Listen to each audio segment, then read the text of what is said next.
spider's tangled web. Better watch your step or you'll wind up dead in the spider's tangled web.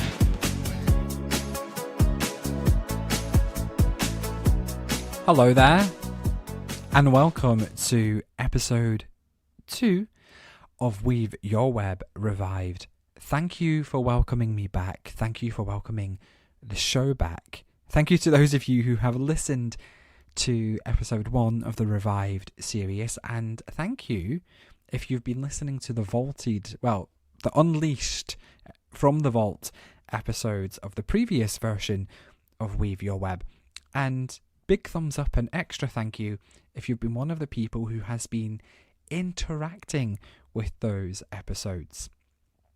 If you're not aware, when you listen to the show on Spotify, specifically the Spotify mobile app, there's various ways that you can interact with the show. Now, there's usually it's usually time sensitive, so there's polls asking for your opinion, and every episode will have a little box for you to send. Well, every new episode, every revived episode will have a little box for you to send your reading requests in, and I'll touch on that a bit later. But for the moment, I'm going to touch on some of these interactivities. On the show that I did with Inbal that was re-released as part of the classic episodes, I put a little poll asking, would you ever have a boob reading? Now, if you don't know what a boob reading is, I suggest you go back right now, pause this, go back right now, and listen to the show with Inbal. In my opinion, it's a really, really good episode. It's a really, really good interview with Inbal. The episode was recorded a few years ago, of course, and it was recorded before Inbal was on social media. And at that point, she had taken not a full break, but she'd taken a little bit of a step back from being in the media. And so it's a really, really good recollection of her career and a lot of her media stuff up until that point. So maybe you've been a fan of Inbal since she's been on, Instagram and things like that. She does very, very well on there, and she's, recently been on UK television and stuff again. So maybe you've been a fan of her recently, but you don't know a lot about pre-Instagram Inbal, for example. It's a really, really good show to listen to. Anyway, we speak about boob readings on the show. And the poll says, would you ever have a boob reading? And 100% of the voters, 100% of the voters said that they would have a boob reading. Granted, there wasn't that many votes in the poll, but still, 100%, 100% of the voters voted that they would have a boob reading. So there you go, Inbal. Something to add for your regular clients. On the show about the Doreen Virtue conundrum, I asked, what do you think of the still ongoing Doreen Virtue saga? And we've had a message in saying, I think she's handled the situation really badly. It seems to be going from bad to worse. Changing views is one thing, dictating to others is quite another. Now, what this commenter is referring to is the fact that Doreen continuously berates anything to do with what she calls the new age. So anything kind of psychic, anything, to do with like fairies or anything like that. She continues to post very nasty things, about these fields and these practices that she was once a champion of. In the episode called The Doreen Virtue Conundrum, I was joined by Naomi from Nandora Tarot. And really it was Nandora who had most of the information. We were just kind of talking about the situation at that time. And again, it was a few years ago. It was kind of just as all of this was breaking. But it's a very, very interesting episode. Again, because Nandora had a lot of the information that I didn't have, and she was involved in kind of spiritual groups that I weren't involved in, so she had a very good first-hand take on the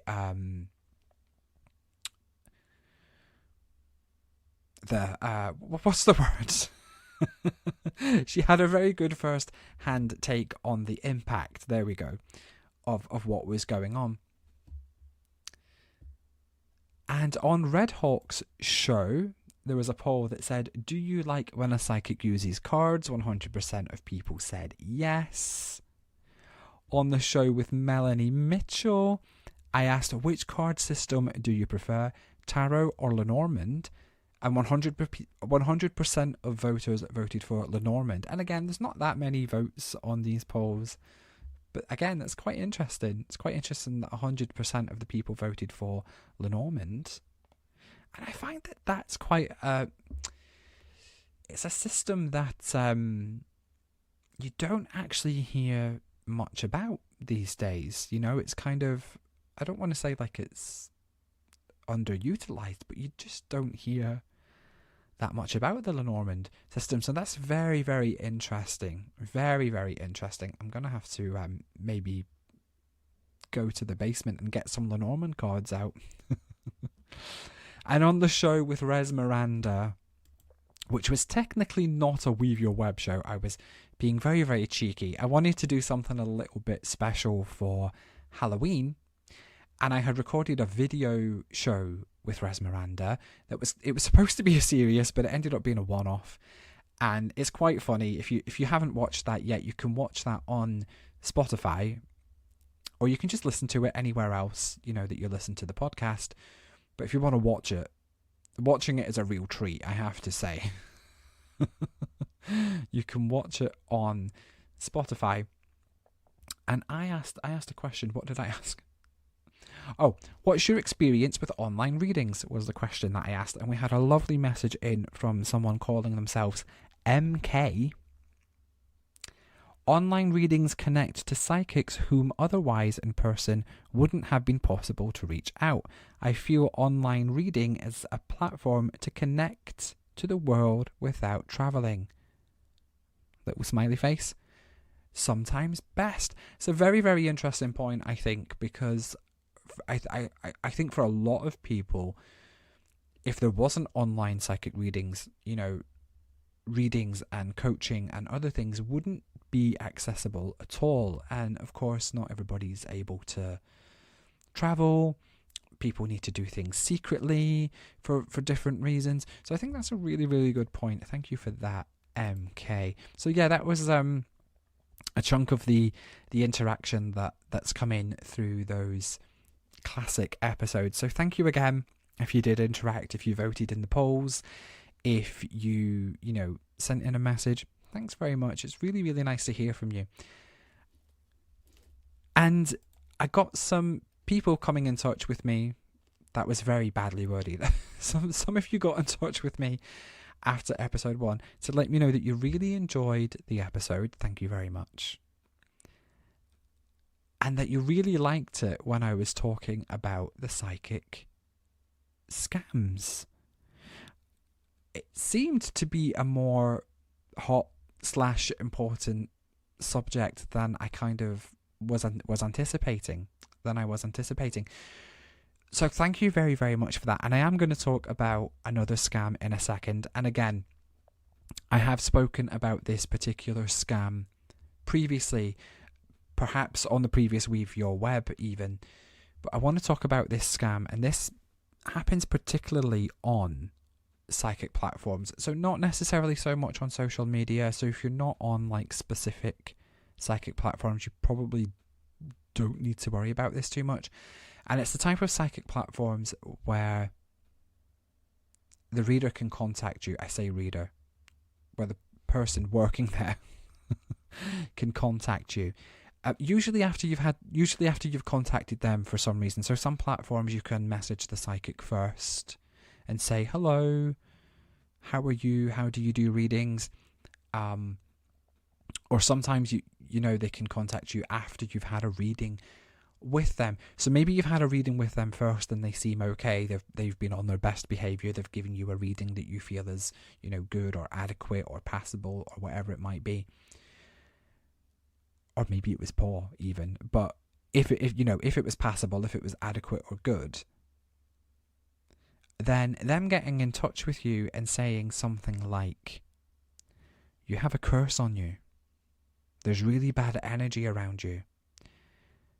Somebody's been giving you the evil eye.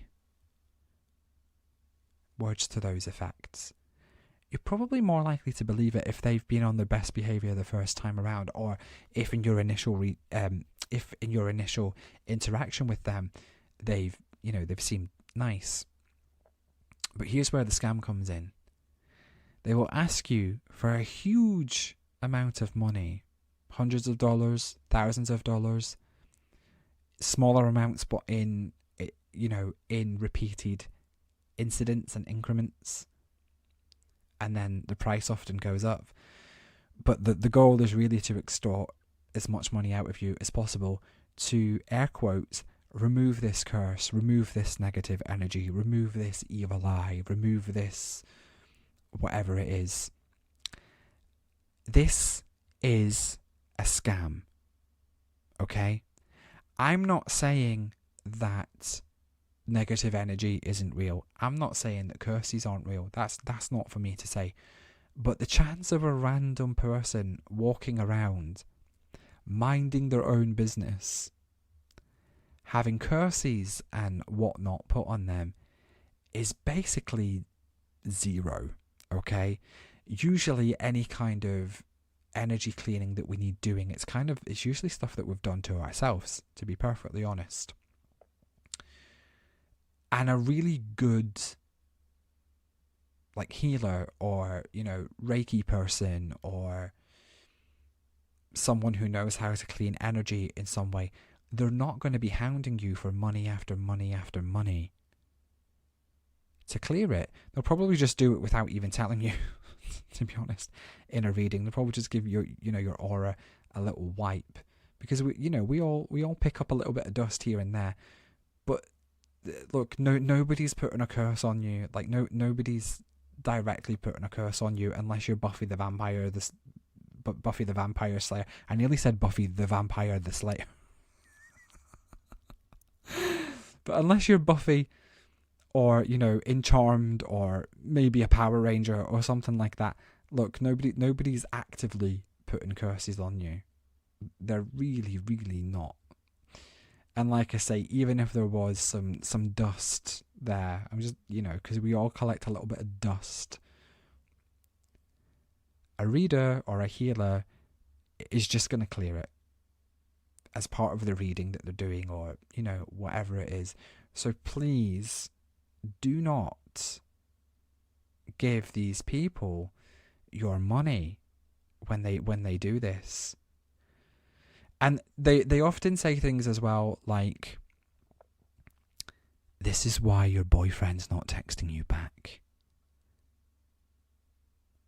And of course, if you've been waiting to hear from your boyfriend or someone that you're interested in, girlfriend, whatever it might be, that's going to make you feel really bad.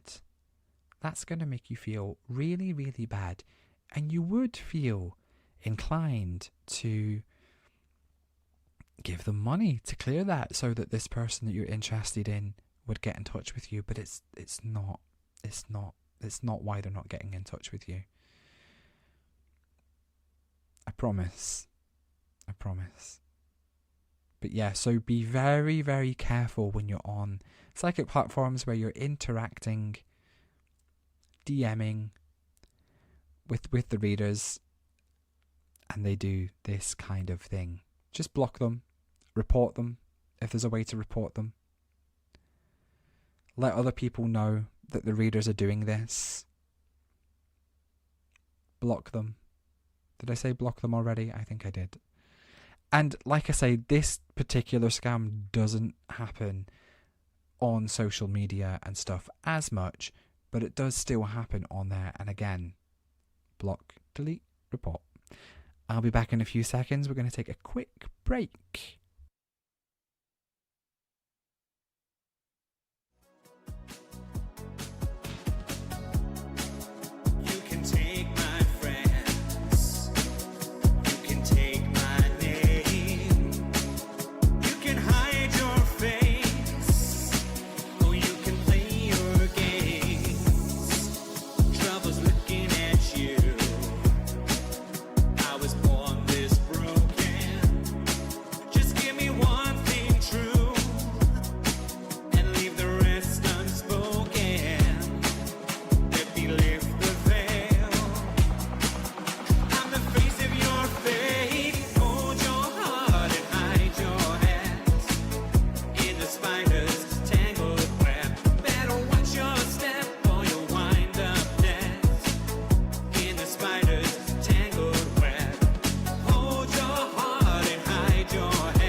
spider's tangled web.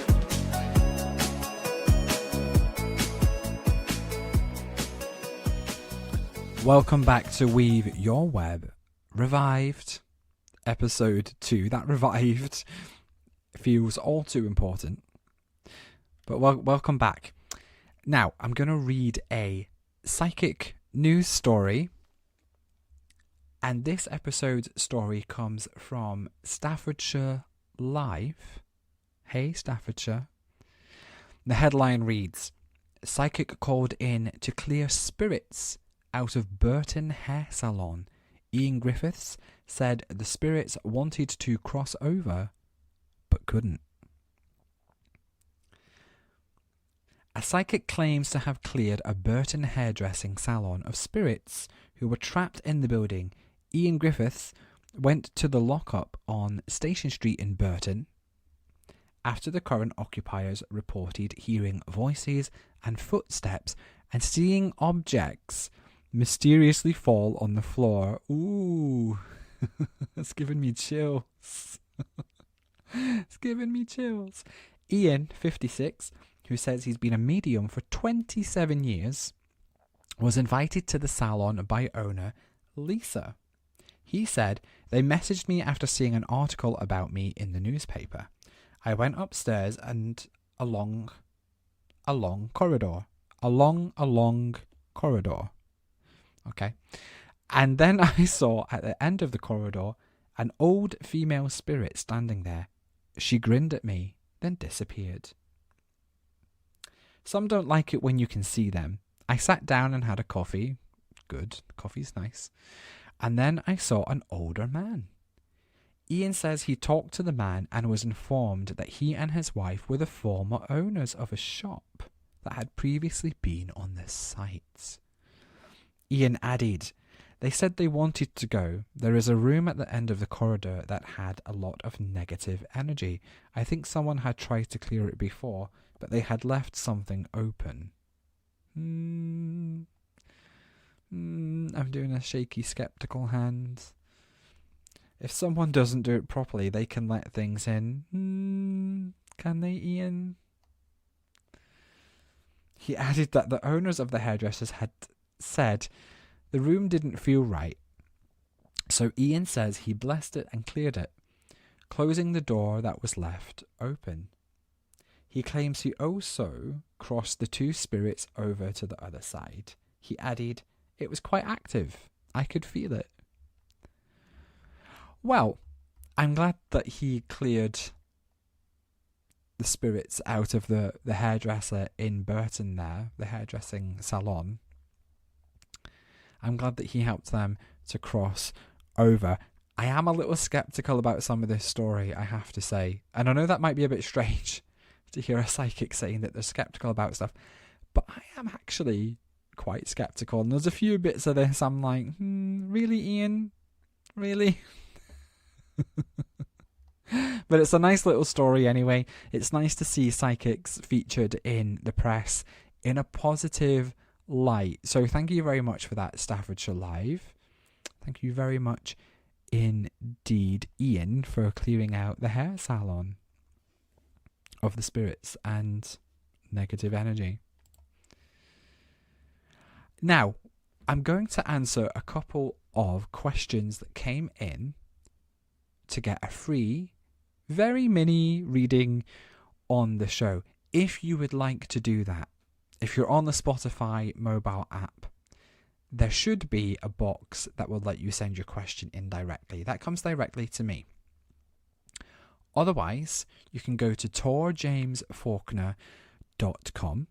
That's torjamesfaulkner.com. And don't worry if that's whizzed past your ears. It's a bit of a mouthful. There will be a link wherever you're listening to the podcast. Go to the contact form, fill it in. Just make sure you put Weave Your Web as the subject. And I'll keep it aside for the show. Nothing too urgent, okay? Because there's no set schedule for the show. So nothing that needs answering like the day after you're listening to the poddy. Just, something just something that, that can keep. Which, it's funny me asking that, because I think usually when we have a psychic reading, it is a little bit urgent. But yeah, something that's not too urgent. If you're listening to this on Spreaker, on the main podcast page, you should just be able to hit the mail button. So you should see like a little box that looks like an envelope. If you just hit that, that will also come directly to me as well. Again, just make sure you put Weave Your Web in the subject. Put your little question. Put a name. It can be a nickname. You can ask to be anonymous. You can just put a letter. You can call yourself Booberella, whatever you want to do. Just so long as you put Weave Your Web as the subject, so that I know it's for the show. And our first question is from Amy, and she says, will things get better for me? She had some other details in there too.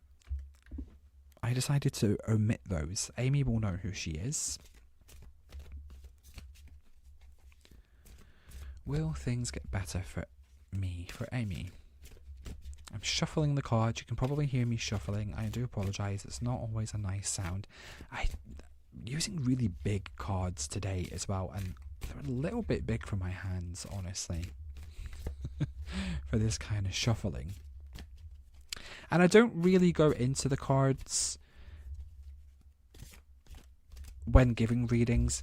The cards are really for my benefit. They're for me to get, a clearer image of what I'm being told in my ear, in my clairaudience, or what I'm seeing with the clairvoyance, or what have you. And it also triggers things to come through a little bit quicker sometimes. So I don't really go into the cards too much. Some readers, they'll go into the cards a lot more. I don't. I don't. Now, I know because of the other details that Amy had included with the question that there was a bit of a family connection with this. But what I want to say to you, Amy, is number one, of course, things are going to get better for you. They are going to get better, okay? They're going to get better in such a way where you actually feel stronger. You will feel safe to say your piece, so to speak. You will feel safe to stand your ground, okay? And you'll just feel safer in general. I kind of get the feeling with you, Amy, that things haven't felt as balanced as you would like lately. Things have been a little bit up and down. Things have been a little bit higgledy-piggledy. And I know that you have been feeling a little bit out of sorts because of that. And again, because of some of the other information that you included, I know that there's a little bit of a family connection with this. And what I want to say to you is that the closest member of the family to you, which is coming up here as a husband, you're coming up as a good match, first of all. You're coming up as a good match. There's things that you need to sort out, okay? There's things that you need to talk about. I feel like communication has not been as clear as it could have been.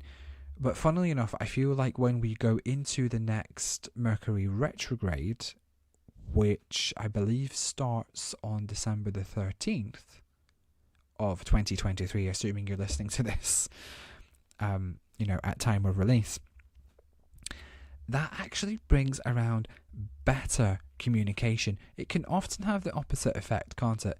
Mercury retrograde can be a funny beast in that it can make things a lot worse in certain situations, or it can actually make things a lot better. And in the case of you and your husband and the communication and wanting things to be more balanced between each other and for him to be more supportive, it's actually going to improve that, okay? I don't know, that's, if you listen to this on release, that's still going to feel like a bit of a wait, because it'll still be like 5-6 weeks of a wait. But maybe you're listening to this on December 12th. Maybe you forgot about the podcast for now and you're catching up. Then you've only got a day to wait. But yeah, things are improving.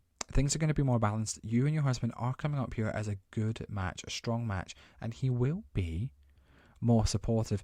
And they're saying in my ear as well that he will be backing you up, okay? They're also saying in my ear that you were in the right. You were in the right. And you did the right thing by standing up for yourself. So even though you had that tricky time that I'm not mentioning on the show, even though you had that tricky time, you did the right thing with how you reacted. Okay? I hope that was of some use to you there, Amy. Thank you very, very much for your question. And I do have another one from R. R has just put their initial, and that's fine. Like I say, you can put an initial, a nickname, your full name, whatever you want to do, whatever way you feel comfortable. And R asks, will I get the job I'm applying for? And again, there were some additional details there that I omitted for, privacy reasons. Privacy reasons. Words are hard today, apparently. Will R get the job that R is applying for? Let's have a look. Shuffling the cards again. Sorry, not the best sound, and a bit of a boring point of the show, hearing me just shuffling cards. It's funny when there's a guest. You'll hear it on the Unleashed classic episodes, and we're both shuffling cards at the same time to answer these questions. It's, sometimes you shuffle cards and the information comes very quickly and the cards come out very quickly, and other times it takes a minute. So let's see. Let's have a look. I feel, and I'm seeing here that, first of all, your confidence needs a little bit of a boost, okay? There's a little aspect here of you overthinking and being a little bit hard on yourself, my lovely. I do see the interview going well. Whether you 100% get this particular job that you're going for, I'm not sure, but it does feel like the company, it does look like the company keeps you on file and offers another job just a little bit further down the line. It's the way that it's coming up here for me is that you don't have quite enough experience in one of the areas, one of the aspects that they need you to have a bit more experience in, okay? Is it something to do with numbers? And I feel like if they offer you this other job, which is very, very similar, you can kind of learn on that job, like a course alongside it, or like it might even just be like a day, like a seminar or two. And then you would have that experience / qualification that they need you to have for the other job. And then you could eventually be bumped up, so to speak. So I don't want to sound too disheartening about it, but to answer you directly, it's kind of a no. But that doesn't mean it's the end of the road. And it's not really a bad thing, because you're going to end up, well, if you take the other job that they offer you slightly down the line, you're going to end up with experience and a qualification that you didn't have, as well as a new job, and then, chance of a promotion. Whereas if you just got this job outright, that's it. That's your lot. If you see what I mean. Thank you very, very much for your question, R. And again, if you would like to send in your question for a chance to have it answered on the show, torjamesfaulkner.com, use the contact form, I should say. Envelope button on Spreaker, little box on Spotify. Send your question. They all come directly to me. And I'll keep them aside for the show. There's also a couple of other things that you can do on torjamesfaulkner.com, but I'm going to let that be a surprise. I'm going to let that be a surprise for you when you go and look. Well, come to the end of episode 2 already. Thank you very, very much for listening. Thank you for spending this time with me. And yeah, it went by really, really quickly. I'm shocked. I've just looked at the timer and I'm like, goodness me, it's whizzed past. Absolutely whizzed past. Thank you for joining me. And again, if you haven't listened to that episode with Ball, in fact, if you haven't listened to any of them, go back in particular and, go back and listen. But in particular, listen to the one with Ball to find out about boob readings. It'll give you a good giggle, I'm sure. All right, I'll see you next time. Go Power.